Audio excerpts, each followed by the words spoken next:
Shkurtmani e la banesën për të shpëtuar veten dhe bashkëshortin e sëmur nga mbytyja. Gati një javë pas evakuimit në Kavalishencë, rikthehet e shqetësuar në shtëpinë e përmbytur në Vadar të Sukthit. Mama të kështë mi të fare, se shështë. Ku bëhen për mu, lekë e shaje me 200.000 lekë.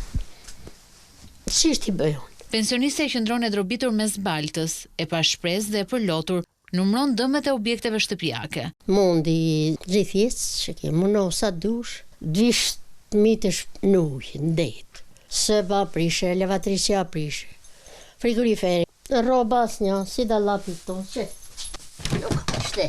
Ajo kujton momentet e para të shpërtimit të ujit brenda banesës dhe është në pritje të dëm shpërblimit për të nisur rregullimet që shtëpia të bëhet sërish e jetueshme. Po ma është i lagur? Po, që vene të rënë.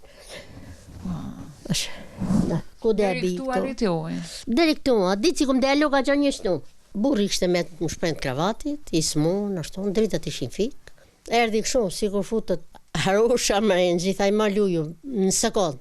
Në ditën e 6 të përmbytjeve raportohet se në Sukth ende 2800 hektar tokë janë nën pushtetin e ujit. E në këtë segment rrugor, në kthesën e Perlatit ku ndodhemi, zona është e bllokuar për shkak se ka dalë lumi erze nga shtrati dhe ndodhet ende ujë në rrugë. 6 ditë imi të mbyllur këtu.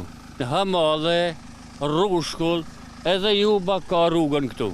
Për 100 metra ven, populli izolu. Gja ujë paska, po nuk e dim as vetë, nuk e dim se si duhet bëjmë. Edhe nga duhet dalim, edhe shkojmë edhe për vdekje. Ka konë mullu gjithë në ujë, këtë kjo tokë, ka më gjithë shpijet.